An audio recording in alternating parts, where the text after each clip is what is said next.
എല്ലാവർക്കും സുഖമാണെന്ന് വിശ്വസിക്കുന്നു. ഡെയിലി അപ്ഡേറ്റിലേക്ക് എല്ലാവർക്കും സ്വാഗതം. നാളെ ഫെബ്രുവരി 15-ാം തീയതിയും തുറന്നുള്ള ദിവസങ്ങളിലും നിങ്ങൾ ശ്രദ്ധിക്കേണ്ട വളരെ പ്രധാനപ്പെട്ട കാര്യങ്ങളാണ് ഈ ഒരു വീഡിയോയിൽ വ്യക്തമാക്കുന്നത്. വീഡിയോയുടെ വിശദാംശങ്ങളിലേക്ക് കടക്കുന്ന കൂടുതൽ ആളുകളിലേക്ക് ഇൻഫർമേഷൻ എത്താൻ ഷെയർ ചെയ്യുക, ലൈക്ക് ചെയ്യുക. ഫേസ്ബുക്കിലൂടെ കാണുന്ന ആളുകൾ ഫോളോ ചെയ്യുക. വീഡിയോയുടെ വിശദമായ വിവരങ്ങളിലേക്ക് വരാം. സംസ്ഥാനത്ത് ഫെബ്രുവരി മാസത്തെ ക്ഷേമ പെൻഷൻ വിതരണ നടപടികളിലേക്ക് കടന്നിരിക്കുകയാണ് ധനവകുപ്പ്. ഈ മാസം 24-ന് ശേഷം വിതരണം ഉണ്ടാകും. ഈ മാസം 24-ഓടുകൂടി കടമെടുപ്പും അതിനുശേഷം വിതരണം ഉണ്ടാകും എന്നാണ് വിവരം. മാർച്ച് മാസം 5-നുള്ളിൽ എല്ലാവർക്കും കയ്യിലും പെൻഷൻ വിതരണം പൂർത്തിയാക്കുന്ന തരത്തിൽ തന്നെയാണ് വിതരണം ഉണ്ടാകുക. അതോടൊപ്പം തന്നെ കേന്ദ്ര സർക്കാർ വിതരണം ചെയ്യുന്ന PM കിസാൻ സമ്മാൻ നിധിയുടെ തുക വിതരണത്തിനുള്ള നടപടികളും കേന്ദ്ര സർക്കാർ ആരംഭിക്കുകയാണ്.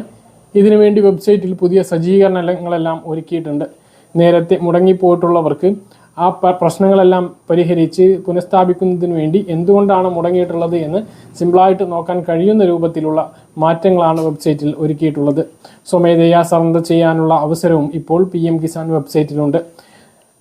അനർഹമായിട്ട് PM കിസാൻ സമ്മാൻ നിധി വാങ്ങുന്ന ആളുകളെ കണ്ടെത്തിക്കഴിഞ്ഞാൽ ഇതുവരെ വാങ്ങിയിട്ടുള്ള തുക മൊത്തം തിരിച്ചടക്കേണ്ടി വരും. പ്രത്യേകിച്ച് ആദായ നികുതി അടക്കുന്ന ആളുകൾ PM കിസാൻ സമ്മാൻ നിധി വാങ്ങുന്നുണ്ട് എങ്കിൽ അത് സ്വമേധയാ ഒഴിവാക്കുന്നതാണ് നല്ലത്. നേരത്തെ നമ്മൾ വാങ്ങുന്ന സമയത്ത് സാമ്പത്തിക സ്ഥിതിയൊന്നുമില്ല. ഇപ്പോൾ സാമ്പത്തിക സ്ഥിതി മെച്ചപ്പെട്ട് റേഷൻ കാർഡിലെ ഏതെങ്കിലും ഒരു അംഗം ആദായ നികുതി അടക്കുന്നൊക്കെ ഉണ്ട് എങ്കിൽ നിങ്ങൾ PM കിസാൻ സമ്മാൻ നിധി ഒഴിവാക്കുന്നതാണ് നല്ലത്. ഇല്ലെങ്കിൽ ഇതുവരെ വാങ്ങിയിട്ടുള്ള തുക തിരിച്ചടക്കേണ്ടി വരുന്ന സാഹചര്യം ഉണ്ടാകും. ഡിസംബർ, ജനുവരി, ഫെബ്രുവരി, മാർച്ച് മാസത്തെ തുകയാണ് ലഭിക്കേണ്ടത്. 3-ാം മാസം അവസാന ആഴ്ചയിലാണ് സാധാരണഗതിയിൽ PM കിസാൻ സമ്മാൻ നിധിയും വിതരണം ചെയ്യാറുള്ളത്. അപൂർവം ചില മാസങ്ങളിൽ അവസാന മാസങ്ങളിലേക്ക് നീങ്ങാറുണ്ട്. അങ്ങനെ നീങ്ങുകയാണ് എങ്കിൽ മാർച്ച് മാസത്തിലായിരിക്കും വിതരണം. ഇല്ല എങ്കിൽ ഈ മാസം അവസാനം വിതരണം ഉണ്ടാകും. മറ്റൊന്ന്, സ്ത്രീ സുരക്ഷാ പെൻഷൻ വിതരണ നടപടികൾ ഇപ്പോൾ കഴിഞ്ഞിരിക്കുകയാണ്. ആദ്യ ഗഡു വിതരണം ഇതിനകം പൂർത്തിയായി കഴിഞ്ഞു. പല ആളുകൾക്കും അപേക്ഷ നൽകിയിട്ടും പല ആളുകൾക്കും ഇത് ലഭിച്ചില്ല. അപ്പോൾ ധനമന്ത്രി ഇതുമായി ബന്ധപ്പെട്ട് പറഞ്ഞത് ആദ്യഘട്ടത്തിൽ അപേക്ഷ നൽകിയിട്ടുള്ള ആളുകൾക്കും എല്ലാം ക്ലിയർ ആയിട്ട് ഉള്ള ആളുകൾക്കുമാണ് ഇപ്പോൾ വിതരണം ചെയ്തിട്ടുള്ളത്. ചെറിയ പൊരുത്തക്കേടുകൾ ഉണ്ട് എങ്കിൽ അതെല്ലാം മാറ്റി നിർത്തിയിട്ടുണ്ട്. 5 ലക്ഷത്തോളം ആളുകൾക്ക് അപേക്ഷ നൽകിയിട്ടും ഈ ഒരു തുക എത്തിയിട്ടില്ല എന്നുള്ളതാണ്. അപ്പോൾ ഇനിയും അപേക്ഷ നൽകാൻ 15 ലക്ഷത്തോളം 16 ലക്ഷത്തോളം ആളുകളുണ്ട്. അങ്ങനെയുള്ള ആളുകളെല്ലാം അപേക്ഷ നൽകാൻ വേണ്ടിയിട്ട് ശ്രദ്ധിക്കുക. 31 ലക്ഷത്തിലധികം ആളുകൾക്ക് ഇതിൻ്റെ ആനുകൂല്യം ലഭിക്കേണ്ടതുണ്ട്. അവരെല്ലാം അപേക്ഷ നൽകണമെന്നും ധനമന്ത്രി KN ബാലഗോപാൽ അറിയിച്ചിട്ടുണ്ട്. ഇതാണ് ഇതുമായി ബന്ധപ്പെട്ട് അറിയിക്കാനുള്ളത്. ഇനി കാരുണ്യ ബെനവലന്റ് ഫണ്ട് ഇൻഷുറൻസ് പദ്ധതിയുമായി ബന്ധപ്പെട്ട വിവരങ്ങളാണ് പറയുന്നത്. കേന്ദ്ര സംസ്ഥാന സർക്കാരുകളുടെ ചികിത്സാ ആനുകൂല്യം ലഭിക്കുന്ന കാരുണ്യ ആരോഗ്യ സുരക്ഷാ പദ്ധതിയെക്കുറിച്ച് എല്ലാവർക്കും അറിയാം.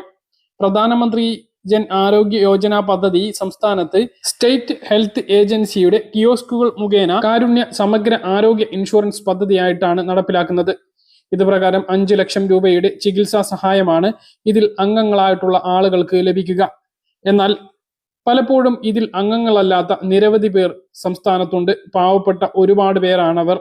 അവർക്ക് ഏതെങ്കിലും വിധത്തിലുള്ള ചികിത്സാ സഹായം, ഇൻഷുറൻസ് തുക സർക്കാരിൽ നിന്നും ലഭിക്കുമോ എന്നുള്ളതാണ്. അല്ലെങ്കിൽ ആയുഷ്മാൻ ഭാരത്, കാരുണ്യ ആരോഗ്യ സുരക്ഷാ പദ്ധതികളിൽ ചേരാൻ കഴിയുമോ എന്നൊക്കെയാണ് പല ആളുകളും സംശയമായി ചോദിക്കുന്നത്. എന്നാൽ ഇതിലൊന്നും നമുക്കിപ്പോൾ ചേരാൻ കഴിയില്ല. കഴിഞ്ഞ ബജറ്റിൽ കേന്ദ്ര സർക്കാർ ഒരു പ്രഖ്യാപനം നടത്തിയിരുന്നു. 70 വയസ്സ് കഴിഞ്ഞ രാജ്യത്തെ എല്ലാവർക്കും പദ്ധതിയിൽ ചേരാം.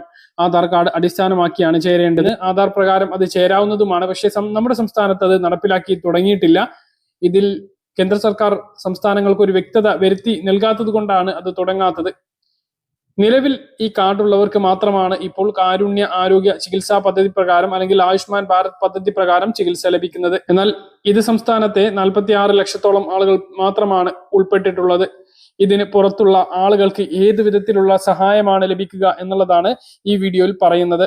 കാരുണ്യ ബെനവലന്റ് ഫണ്ട് മുഖേന എല്ലാ റേഷൻ കാർഡുള്ളവർക്കും, അതായത് മഞ്ഞ, പിങ്ക്, നീല, വെള്ള റേഷൻ കാർഡ് ഏതുമായാലും ചികിത്സാ ധനസഹായം ലഭിക്കുന്നതാണ്.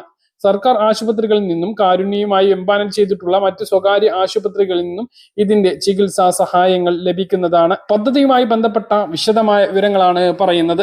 കേരള സർക്കാരിന്റെ ലോട്ടറി വകുപ്പ് നടപ്പിലാക്കുന്ന ഒരു പ്രധാന ചികിത്സാ പദ്ധതിയാണ് കാരുണ്യ ബെനവലന്റ് ഫണ്ട്. സാധാരണക്കാരായ ആളുകൾക്ക് മാരകമായിട്ടുള്ള രോഗം പിടിപെടുമ്പോൾ ചികിത്സാ ചെലവ് താങ്ങാൻ സാധിക്കാതെ വരുന്ന സാഹചര്യത്തിലാണ് ഈ പദ്ധതി സഹായമാകുന്നത്. നിലവിൽ ഈ പദ്ധതിയും കാരുണ്യ ആരോഗ്യ സുരക്ഷാ പദ്ധതി കാസ്പുമായി സംയോജിപ്പിച്ച് തന്നെയാണ് പ്രവർത്തിക്കുന്നത്. ഹൃദ്രോഗങ്ങൾ, ക്യാൻസർ, മസ്തിഷ്ക ശസ്ത്രക്രിയകൾ, തളർവാദം, കരൾ മാറ്റിവെക്കൽ പോലുള്ള ശസ്ത്രക്രിയകൾ, അപകടങ്ങളിലൂടെ പെട്ടെന്നുണ്ടാകുന്ന ശസ്ത്രക്രിയകൾ, ഇവക്കാണ് പ്രധാനമായും ഈ ആനുകൂല്യം ലഭ്യമാകുന്നത്. വൃക്ക സംബന്ധമായ അസുഖങ്ങൾ, ഡയാലിസിസ് ഉൾപ്പെടെയുള്ളവർക്ക് ഈ ഒരു സഹായം ലഭിക്കുന്നതാണ്. ഒരു കുടുംബത്തിന് പരമാവധി 2 ലക്ഷം രൂപ വരെയാണ് ചികിത്സാ സഹായം ലഭിക്കുന്നത്. വൃക്ക മാറ്റിവെക്കൽ പോലുള്ള പ്രധാന സാഹചര്യങ്ങളിൽ മാത്രം ഇതിന് 3 ലക്ഷം രൂപ വരെ ലഭിക്കുന്നതാണ്. ഇതിന് വേണ്ട യോഗ്യത എന്ന് പറയുന്നത് 3 ലക്ഷം രൂപക്ക് താഴെ വരുമാനമായിരിക്കണം എന്നുള്ളതാണ്. മറ്റ് പദ്ധതികളിലൂടെ ആനുകൂല്യം ലഭിക്കുന്നവരായത്, അതായത് അപേക്ഷകർക്ക് സർക്കാർ ആരോഗ്യ ഇൻഷുറൻസ് പദ്ധതികളായിട്ടുള്ള കാസ്പ്, PMJAY പദ്ധതികളിൽ അംഗമാവാൻ പാടില്ല. റേഷൻ കാർഡ്, APLO, BPLO എന്നുള്ള വ്യത്യാസം ഇല്ലാതെ തന്നെ പദ്ധതിയിലേക്ക് അപേക്ഷിക്കാം. അപേക്ഷ നൽകേണ്ടത് എങ്ങനെയെന്നാണ് ഇനി പറയുന്നത്. കാരുണ്യ ബെനവലന്റ് ഫണ്ട് ആനുകൂല്യം ലഭിക്കുന്നതിന് അപേക്ഷ നൽകാൻ ഇപ്പോൾ ഓൺലൈൻ സംവിധാനമാണ് നിലവിലുള്ളത്. സർക്കാർ ആശുപത്രികളിലോ പദ്ധതിയിൽ അംഗമായിട്ടുള്ള ലിസ്റ്റിൽപ്പെട്ട സ്വകാര്യ ആശുപത്രികളിലോ ഉള്ള കാരുണ്യ ഡെസ്കുകൾ മുഖേനയാണ് അപേക്ഷ നൽകേണ്ടത്. ആവശ്യമായിട്ടുള്ള രേഖകൾ ഇനി പറയുന്നവയാണ്. റേഷൻ കാർഡിന്റെ പകർപ്പ്, ആധാർ കാർഡ്, വില്ലേജ് ഓഫീസിൽ നിന്നും ലഭിക്കുന്ന വരുമാന സർട്ടിഫിക്കറ്റ്. റേഷൻ കാർഡ് BPL ആണ് എങ്കിൽ പലപ്പോഴും ഇതിന്റെ ആവശ്യമില്ല.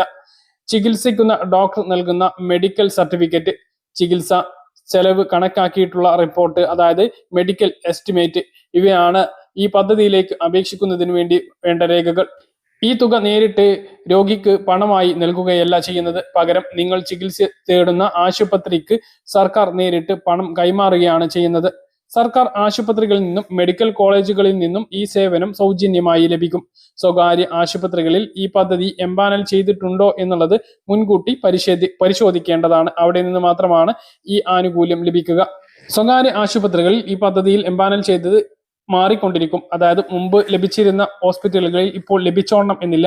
അതുകൊണ്ട് തന്നെ ഔദ്യോഗിക വെബ്സൈറ്റ് ആയിട്ടുള്ള sha.kerala.gov.in എന്ന വെബ്സൈറ്റിൽ നിന്നും എംപാനൽഡ് ഹോസ്പിറ്റൽ എന്ന ലിങ്ക് പരിശോധിച്ചാൽ ഓരോ ജില്ലകളിലും ഈ സേവനം ലഭിക്കുന്ന സർക്കാർ സ്വകാര്യ ആശുപത്രികളുടെ പേര് ലഭിക്കുന്നതാണ്. ടോൾ ഫ്രീ നമ്പറിൽ വിളിച്ചും അന്വേഷിക്കാവുന്നതാണ്. കൂടുതൽ വിവരങ്ങൾക്ക് 1056 എന്ന ദിശ ഹെൽപ്പ് ലൈൻ നമ്പറിൽ വിളിക്കാം. അല്ലെങ്കിൽ 1800-203-1056 എന്ന ടോൾ ഫ്രീ നമ്പറിലും വിളിക്കാവുന്നതാണ്. എംപാനൽ ചെയ്തിട്ടുള്ള മിക്കവാറും ആശുപത്രികളിലെല്ലാം കാസ്പ് കൗണ്ടറുകൾ ഉണ്ടാകും. നിങ്ങൾ ചികിത്സ തേടാൻ ഉദ്ദേശിക്കുന്ന ആശുപത്രികളിലെ കാസ്പ് കാരുണ്യ ഹെൽപ്പ് ഡെസ്ക് ഉണ്ടോ എന്ന് നേരിട്ട് പോയി അന്വേഷിക്കുക. അവിടെ നിന്നും എളുപ്പത്തിൽ ഈ പദ്ധതിയെക്കുറിച്ച് അറിയാൻ സാധിക്കുന്നതാണ്. ഇതിനു പുറമെ ഇപ്പോൾ പിണറായി സർക്കാരിന്റെ അവസാന ബജറ്റിൽ ധനമന്ത്രി KN ബാലഗോപാൽ പ്രഖ്യാപിച്ച മറ്റ് ഇൻഷുറൻസ് പദ്ധതികളുമുണ്ട്. 1 മുതൽ 12ാം ക്ലാസ് വരെ പഠിക്കുന്ന കുട്ടികൾക്ക് അപകട ഇൻഷുറൻസ് പ്രഖ്യാപിച്ചിട്ടുണ്ട്. അപകട മരണമോ പൂർണ്ണമായ അംഗവൈകല്യമോ സംഭവിച്ചാൽ കുടുംബത്തിന് അല്ലെങ്കിൽ കുട്ടിക്ക് 3 ലക്ഷം രൂപ ലഭിക്കും. മറ്റ് അപകടങ്ങൾക്ക് ആശുപത്രി ചിലവും ലഭിക്കുന്നതാണ്. ഹരിതകർമ്മ സേന അംഗങ്ങൾ, ഓട്ടോ ടാക്സി തൊഴിലാളികൾ, ലോട്ടറി തൊഴിലാളികൾ എന്നിവർക്ക് ഗ്രൂപ്പ് ഇൻഷുറൻസ് പദ്ധതിയും പ്രഖ്യാപിച്ചിട്ടുണ്ട്. മത്സ്യത്തൊഴിലാളികൾക്ക് ഗ്രൂപ്പ് ഇൻഷുറൻസ് പദ്ധതിക്ക് 100 കോടി രൂപയും കഴിഞ്ഞ ബജറ്റിൽ പ്രഖ്യാപിച്ചു. അസംഘടിത തൊഴിൽ മേഖലയിലും ഇൻഷുറൻസ് പദ്ധതി പ്രഖ്യാപിച്ചിട്ടുണ്ട്. ഏപ്രിൽ മുതൽ ഇത് നടപ്പിലാക്കുന്നതുമായി ബന്ധപ്പെട്ട നടപടിയിലേക്ക് കടക്കും. പക്ഷേ ഏപ്രിലിൽ ഇലക്ഷൻ പ്രഖ്യാപിക്കും എന്നുള്ളതാണ് വിവരം. അത് കഴിഞ്ഞാൽ ഇതെല്ലാം നിർത്തിവെക്കും. പിന്നീട് പുതിയ ഭരണസമിതി ആരാണോ വരുന്നത് അവരായിരിക്കും ഇതുമായി ബന്ധപ്പെട്ട് മുന്നോട്ട് പോകണമോ വേണ്ടയോ എന്ന് തീരുമാനിക്കുക. സംസ്ഥാനത്തെ അനാഥാലയങ്ങൾ, വൃദ്ധമന്ദിരങ്ങൾ, മാനസിക ആരോഗ്യ പുനരധിവാസ കേന്ദ്രങ്ങൾ എന്നിവ ഉൾപ്പെടെയുള്ള സ്ഥാപനങ്ങൾക്കും ഭിന്നശേഷി വിഭാഗത്തിൽ ഉള്ളവർ താമസിക്കുന്ന വീടുകൾക്കും കുടിവെള്ള ചാർജിൽ ഇളവ് അനുവദിക്കാൻ ഉത്തരവായതായി ജലവിഭവ വകുപ്പ് മന്ത്രി റോഷി അഗസ്റ്റിൻ 40% അതിലധികമോ അംഗവൈകല്യം ബാധിച്ചവർ താമസിക്കുന്ന കുടുംബങ്ങൾ, ഓർഫനേജുകൾ കൺട്രോൾ ബോർഡിങ്ങിന്റെ കീഴിൽ രജിസ്റ്റർ ചെയ്ത് സൗജന്യമായി സേവനം നൽകുന്നതുമായിട്ടുള്ള അനാഥാലയങ്ങൾ, വൃദ്ധമന്ദിരങ്ങൾ, മാനസിക ആരോഗ്യ കേന്ദ്രങ്ങൾ, പുനരധിവാസ കേന്ദ്രങ്ങൾ എന്നീ വിഭാഗക്കാർക്കും ഉത്തരവ് പ്രകാരം ഇളവ് അനുവദിക്കുന്നതാണ്. മറ്റൊരു പ്രധാനപ്പെട്ട അറിയിപ്പ്, കേരള മദ്രസ അധ്യാപക ക്ഷേമനിധിയിൽ അംഗത്വം എടുത്ത് 2 വർഷമെങ്കിലും കൃത്യമായി അംശാദായം അടച്ചവരും സ്വന്തം പേരിൽ 3 സെന്റിലധികം ഭൂമി ഉള്ളവരും 25നും 50 വയസ്സിനും ഇടയിൽ പ്രായമുള്ളവരുമായിട്ടുള്ള മദ്രസ അധ്യാപകർക്ക് വീട് നിർമ്മിക്കുന്നതിന് 5 ലക്ഷം രൂപ പലിശരഹിത ഭവന വായ്പ അനുവദിക്കുന്നതിനുള്ള അപേക്ഷ ക്ഷണിച്ചു. വായ്പ തിരിച്ചടവ് കാലാവധി 10 വർഷമാണ്. അപേക്ഷയോടൊപ്പം അംഗത്വ തിരിച്ചറിയൽ കാർഡിൻ്റെ പകർപ്പ്, അംശാദായം അടക്കിയ രേഖകളുടെ പകർപ്പ് എന്നിവ ഉൾപ്പെടുത്തണം. അപേക്ഷ ലഭിക്കേണ്ട അവസാന തീയതി ഫെബ്രുവരി 28 അപേക്ഷാ ഫോം www.kmtboard.in എന്ന വെബ്സൈറ്റിൽ നിന്നും ലഭിക്കും. കൂടുതൽ വിവരങ്ങൾക്ക് 0495 29 66 577 എന്ന നമ്പറിലോ 91 88 23 05 77 എന്ന നമ്പറിലോ ബന്ധപ്പെടുക. പറഞ്ഞ കാര്യങ്ങൾ കൃത്യമായിട്ട് മനസ്സിലാണെന്ന് കരുതുന്നു. ഇതുപോലെ ഇൻഫർമേഷൻ ലഭിക്കാൻ ചാനൽ സബ്സ്ക്രൈബ് ചെയ്യുക, ബെൽ ഐക്കൺ എനേബിൾ ചെയ്തുക. മറ്റൊരു വീഡിയോ കാണാം. ബൈ.